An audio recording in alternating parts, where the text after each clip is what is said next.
lecture number 14. We are calculating pivot elements. So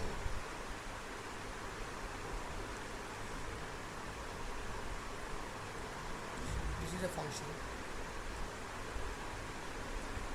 main function यहाँ से start हो रहा है. अरे दिया गया है, हम लोगों ने दिया ऑलरेडी, और इसके अंदर से पिवट एलिमेंट निकालना है.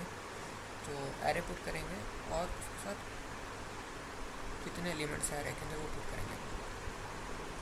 Fine. Pivot element is basically element जहाँ पे हमारा ये जो अरे है ना टूट रहा है. So it would look like this, something like this. ऐसा दिखेगा. आपका ऐसा स्ट्रेट जाएगा, बट टूट कर ऐसा जाएगा अरे, अगर आप प्लॉट करोगे तो. That is what's happening here. 1 3 चला गया, फिर ये 1 3 8 10 चला गया. ओके, ये अरे का एग्जाम्पल ही गलत किया है मैंने. 1 3 8 10 17. 1 3 8 आना चाहिए था, फिर आदमी 0 -1 0 ऐसा आना चाहिए था. वॉट एवर, इस तरह 17 आना चाहिए. जो भी एग्जाम्पल दिया है छोड़ दो. ओके, तो इधर देखो आप, स्टार्ट 0 से करेंगे, एंड ये रहेगा n-1. मिड कैलकुलेट कर देंगे. Then comes the for loop. For loop के अंदर क्या कर रहे हैं हम लोग, condition is s less than e. Okay, whenever mid is greater than 0 ये करेंगे, else e is equal to mid रखेंगे. तो अगर आपको देखना है तो it will look like this. मान लो आपका मिड इधर आ गया, आपका एंड भी इधर आ जाएगा. फिर ओके, फिर से मिड कैलकुलेट करेंगे, मिड इधर आ गया, फिर से एंड इधर आ जाएगा. मिड इधर आ गया मान लो ये वाले एंड पर, तो एंड भी इधर आ जाएगा. ओके, अभी जो स्टार्ट है ना इधर था, मान लो कहीं पर स्टार्ट इधर था, तो अब मिड कैलकुलेट कर देंगे, मिड इधर आ गया तो स्टार्ट इसके बाजू वाले पॉइंट पे आ जाएगा. फिर से मिड कैलकुलेट कर दो, मान लो मिड इधर आ जाए तो फिर से स्टार्ट इधर आ जाएगा. अभी भी लूप एंड नहीं हुआ है. एंड कब होगा देखते, मतलब नेक्स्ट स्टेप में एंड हो जाएगा. बेसिकली स्टार्ट आ गया ना, अभी मिड कैलकुलेट करना है आपको. मिड इधर आ जाएगा फिर से, एंड मिड इधर आने पे फिर से स्टार्ट इधर चला जाएगा, and it will come out of the loop. Okay, condition is less than e, equal to नहीं चलेगा, इसीलिए it will come out. Out आने पे सीधा हम लोग जवाब दे देंगे एस के साथ, what ever was the S. So basically pivot element के अंदर आपका ये भी करेक्ट आंसर होता है और ये भी करेक्ट आंसर होता है. दोनों में से कोई भी चल जाएगा.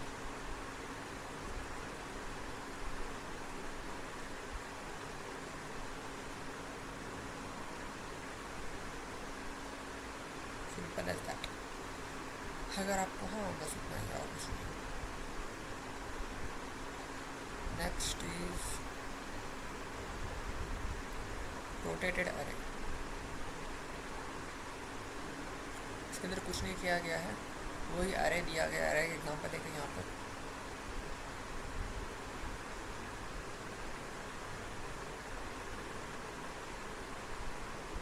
मेन फंक्शन कहाँ पर है.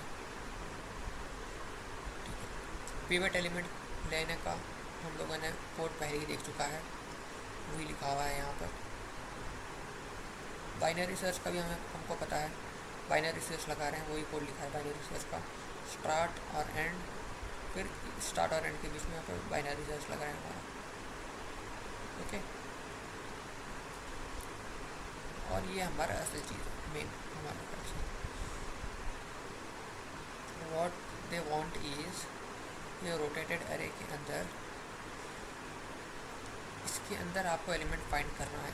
तो क्या करेगा, सो सबसे पहले क्या करेंगे हम लोग, एक नंबर दिया गया है, यहाँ से कोई एक नंबर उठा के दिया गया है और पूछा गया है कि ये 5 है मान लो, और आपको पूछा गया है 5 कहाँ पर है हमारे अरे के अंदर.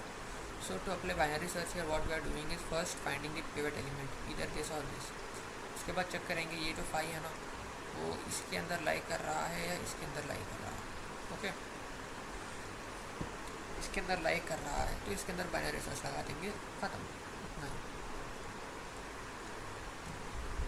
what we doing first is calculating pivot element.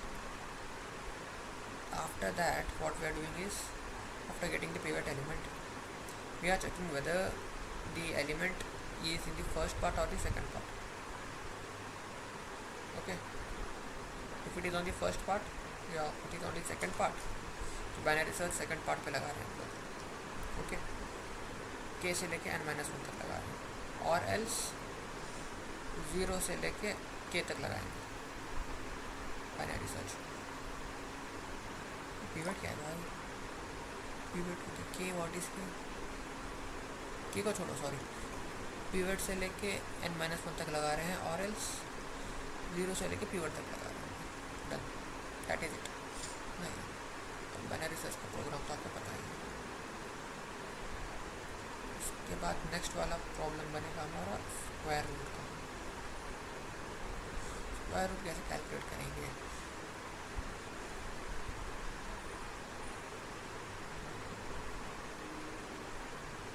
This is the main function. We are entering a number जो इंट में है। ओके, मेरी सी इन। सबसे पहले हम लोग है ना टेम्परेरी सोल्यूशन निकालेंगे। What is that temporary solution? Is basically square root of that integer, लेकिन इसके अंदर पॉइंट के बाद कुछ भी नहीं रहेगा, बस ये इंटीजर बन के निकलेगा, इसलिए यहाँ पे इंट लिखा हुआ है। उसके बाद हम लोग है ना प्रिसीशन डालेंगे और पूरा 0.123 जो भी निकलेगा वो निकालेंगे। ओके, इसके लिए पहले इसका कोड देखते हैं, उसके बाद इसका कोड देखते हैं। ये वाला फंक्शन कहाँ पर है हमारा स्क्वायर रूट का? इट इज़ ये। ओके, बाइनरी सर्च से कैसे निकाल रहे हैं देखो, ये स्टार्ट है, ये एंड है, मिड हमारा लॉन्ग के अंदर रख रहे हैं हम लोग। फाइन, अरे ही नहीं बनाया ना, अरे को देखो आप क्या होता है। ओके,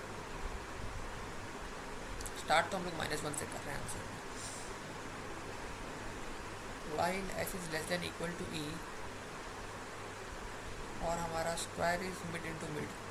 ओके, हम लोग चेक कर रहे हैं कि मिड आप निकाल लिया, पहले मिड कैलकुलेट कर दिया यहाँ से, अभी चेक कर रहे हैं हम लोग मिड का स्क्वायर है ना हमारे नंबर के बराबर है या नहीं। अगर है तो पट से हम लोग रिटर्न कर देंगे आंसर। और हमारा अरे कहाँ से कहाँ तक रहेगा वो भी देख लो। अरे रहेगा हमारा 0 से लेके n तक, all the digits 0 1 2 3 4 5 6 7 8 up to n। Okay, n is the number जिसका हमें स्क्वायर रूट निकालना है, and it is sure that 0 से लेके n के बीच में ही कहीं पे हमारा स्क्वायर ऑफ दैट इंटीजर आ जाएगा, although not precise. Okay, done, उतना ही करना है। मिड का स्क्वायर अगर n के बराबर आ गया तो रिटर्न करना है, अगर नहीं आया तो वही बाइनरी सर्च लगा देंगे। Start is equal to mid +1 end is equal to mid -1 लग जाएगा यहाँ पर ऐसा। और बेसिकली अगर आपका परफेक्ट स्क्वायर नहीं रहेगा, जैसे कि 5 है आपका n, सो मिड कहाँ तक आ जाएगा आपका? Root 5, what is root 5? 2 आ जाएगा आंसर। यहाँ पे आप n डालोगे 5 तो आपका ये फंक्शन है ना आउटपुट देगा 2, right. All the answer is 2.4 something to that, 2.2 something, but ये सिर्फ 2 दे देगा। वो 2 कैसे निकलेगा? तो बेसिकली इस वाले पार्ट में से निकलेगा। यहाँ से तो डायरेक्टली आप रिटर्न मिड कर दे रहे हो, अगर आपका कोई परफेक्ट स्क्वायर मिल जाएगा तो। अगर परफेक्ट स्क्वायर नहीं मिलेगा बोले तो आंसर यहाँ से निकलेगा। यहाँ से कैसे निकलेगा? We had s is equal to mid +1 and e is equal to mid -1, right.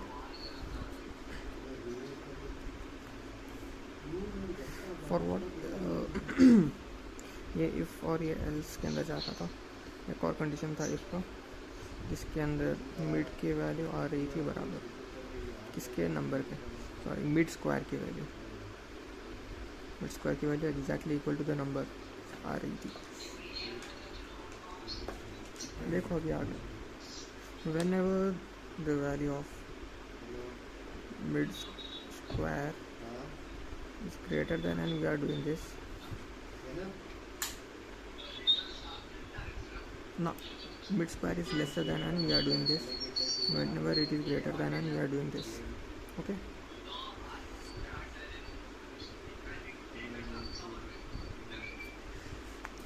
Or until we get this value, until we find the mid square is equal to n. But it's not necessary. आपका जो number n है, that is a perfect square. When it's not a perfect square, what happens is this never executes, and we will be finding the value from this only. जैसे कि example ले लेते हैं हम 20 का जो रहेगा वो 4.46 या 4.78 जो भी रहेगा, 4 पॉइंट कुछ तो रहेगा. So the value that we want to find is 4. Okay, तो क्या करेंगे हम लोग? The code, how it goes is, the code goes like this. Like in this case, there is also one more thing added, that is after this one, after checking this thing and after doing this thing, there is one more thing added, that is answer is equal to mid. Okay, what's happening I will tell you. ये हमारा number line है और this is 4.4 जो भी है आपका number. Okay, ये आपका स्टार्ट है, ये आपका एंड है. सो आपका जो मिड रहेगा ना, वो मिड है ना, इसके आजू पास ही गोल घूमते रहेगा, and it will always try to come closer to this thing. Okay, 4.45 mid की बात कर रहा है. That's is always coming here, so will s, so s भी आगे बढ़ता जाएगा ऐसा, और e भी यहाँ पे ऐसा घटते हुए यहाँ पर आना चाहेगा, और s मैक्सिमम है ना इधर आ सकता है, इसके आगे नहीं जा सकता. e भी मैक्सिमम इधर आ सकता है, इसके पीछे नहीं जा सकता. e का तो कंफर्म है कि वो 5 ऊपर आके स्टॉप हो जाएगा, उसके पीछे जा नहीं सकता है e.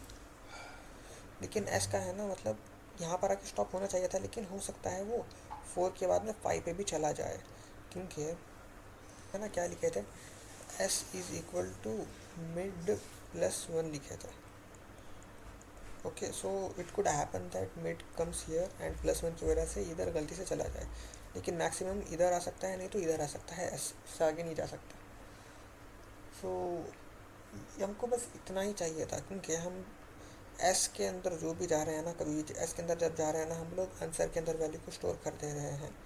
So we will come here, 1 store हो जाएगा, 2 स्टोर हो जाएगा, ऐसे स्टोर होता जाएगा, और 4 भी स्टोर हो जाएगा. फिर आप बोलोगे 5 भी स्टोर हो सकता है ना कभी कभार, हम बोलेंगे 5 स्टोर नहीं होगा, 4 स्टोर हो जाएगा, लेकिन 5 के ऊपर s आ जाएगा, लेकिन स्टोर नहीं होगा, क्योंकि स्टोर होने के लिए एक कंडीशन था वहाँ पे. दैट कंडीशन वॉज, आपका जो वैल्यू रहेगा ना, दैट इज़ मिड का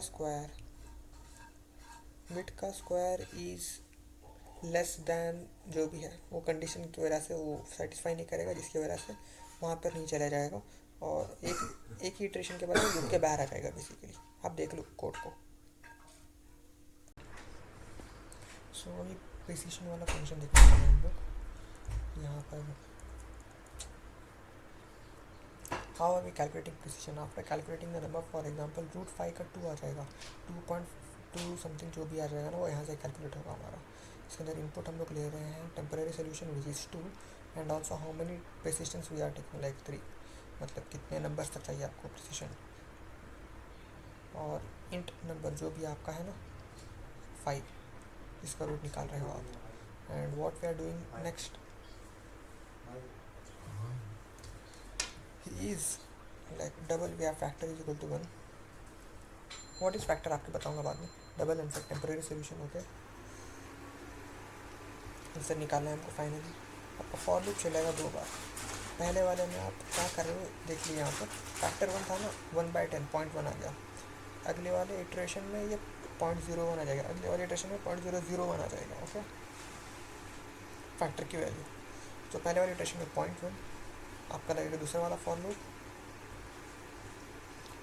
इसके अंदर स्टार्ट कर रहे हैं j is equal to answer से, और j को बढ़ा रहे हैं j प्लस 0.1 करके, फैक्टर पता है ना 0.1 था, जो भी आपका 2 रहेगा ना, 2 प्लस 0.1 2.1, 2 प्लस 0.1, अगले वाले इटरेशन में प्लस 0.1 2.2 प्लस 0.1 2.3, ऐसा चलता रहेगा ये बेसिकली।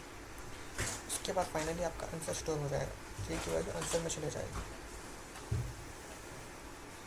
करना रहेगा आपको, क्या करना रहेगा, एंड ये वाला कंडीशन भी इंपॉर्टेंट है, J into J is less than N.